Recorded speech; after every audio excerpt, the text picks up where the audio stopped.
Olha, quem tem uma pequena ou média empresa sabe como a correria é enorme, né? E a segurança digital? E essa muitas vezes fica para depois. Bom, hoje a gente vai mudar isso com uma análise bem prática. Um plano de uma semana para blindar o negócio de um jeito simples e direto. Então, vamos nessa! Pode parecer meio estranho, mas os cibercriminosos não estão só de olho nos gigantes, não. Na verdade, o alvo preferido deles são as pequenas e médias empresas. E o motivo é bem simples. Muitas vezes, as portas digitais estão mais abertas, sabe? Eles veem como o caminho mais fácil para um ataque dar certo. E o resultado disso? Bom, ser um alvo fácil pode significar um prejuízo gigantesco. A gente está falando de ransomware, aquele vírus que sequestra todos os dados e pede resgate, e de phishing, sabe? Aqueles e-mails falsos que enganam a equipe para roubar as senhas. O estrago pode ser fatal para o negócio. Então, como é que a gente se defende? A estratégia é bem simples, na verdade. Ela se baseia em 3 pilares, uma ideia inspirada em modelos globais como o do NIST. Primeiro, o mais importante de tudo, prevenir, para que os ataques nem cheguem a acontecer. Segundo, se acontecer, limitar o estrago ao máximo.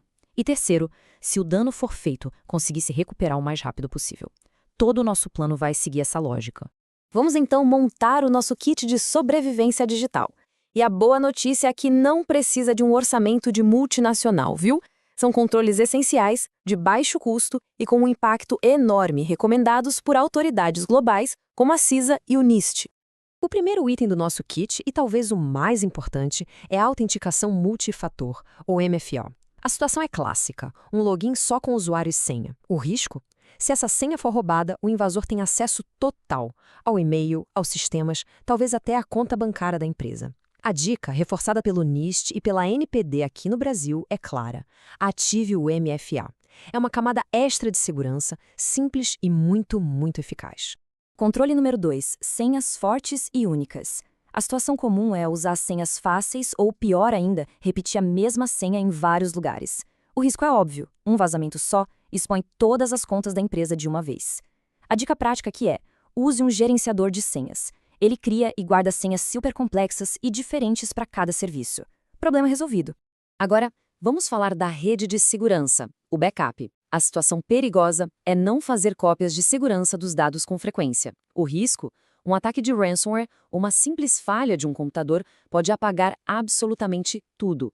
Imagina perder anos de trabalho, todos os dados de clientes, tudo, da noite para o dia. A dica de ouro aqui é usar a regra 3-2-1. E o que é interessante nessa regra é como ela funciona. Ela é recomendada pela ENISA, que é a Agência de Cibersegurança da União Europeia, e funciona assim.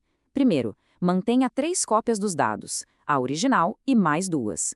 Segundo, salve essas cópias em 2 tipos de mídia diferentes, tipo um HD externo e um serviço na nuvem. E terceiro, mantenha uma cópia fora do escritório. Desse jeito, a proteção é contra praticamente qualquer desastre. Controle número 4, atualizações. Sabe aquela notificação pedindo para atualizar o sistema? Pois é, ignorar ela é um risco enorme. Os criminosos exploram justamente as brechas de segurança que já são conhecidas em softwares antigos. É como deixar uma janela de casa aberta. A dica do NIST é fundamental. Ative as atualizações automáticas. Elas são correções de segurança críticas que fecham essas portas. Quinto controle, o princípio do privilégio mínimo. A situação é assim. Todo funcionário tem acesso a todas as pastas, a todos os sistemas. O risco? Uma única senha roubada pode expor a empresa inteira. A dica que vem da CISA e da ANPD é bem simples. Cada pessoa só deve ter acesso àquilo que é estritamente necessário para o seu trabalho. Isso ajuda a conter o estrago se algo der errado. E aqui tem um ponto crucial. Implementar esses controles não é só uma boa prática. Aqui no Brasil, isso é obrigação por lei. A Lei Geral de Proteção de Dados, a famosa LGPD, lá no artigo 46, é bem clara. As empresas têm que adotar medidas de segurança para proteger dados pessoais. Ignorar isso pode resultar em multas bem pesadas. Certo? Já entendemos o que fazer. E isso não é só uma boa ideia ou uma obrigação legal. É mais fácil de implementar do que parece. Então vamos ver agora o como, com um plano de ação bem concreto para organizar tudo em uma semana. Dia 1. Vamos proteger as portas de entrada. A ação é direta, ativar a autenticação multifator no e-mail, no acesso ao banco, nos principais serviços em nuvem e também já instalar um gerenciador de senhas para a equipe. Pronto, só com isso no primeiro dia, os pontos mais críticos já estão bem mais seguros. No segundo dia, a gente cria a nossa rede de segurança. A ação é configurar os backups automáticos seguindo aquela regra 3-2-1 que a gente viu. E aqui vem o ponto mais importante: fazer um teste. Tente restaurar um arquivo qualquer para ter certeza de que o processo funciona. Afinal, um backup que nunca foi testado não é confiável, né? Chegamos ao terceiro dia: fortalecer as defesas automatizadas. A ação aqui é sobre a higiene digital básica. Habilitar as atualizações automáticas em todos os computadores e programas e, claro, instalar e manter sempre atualizado um bom software de antivírus. Dia 4, vamos capacitar a equipe. As pessoas são a primeira linha de defesa sempre. A ação, fazer um mini treinamento bem rápido sobre phishing. Mostre exemplos de e-mails falsos e crie uma regra de ouro para todo mundo. Na dúvida, não clique. É muito melhor perguntar antes de agir. No quinto dia, a gente vai limitar o dano potencial. A ação é revisar as permissões de cada usuário e aplicar o princípio do privilégio mínimo.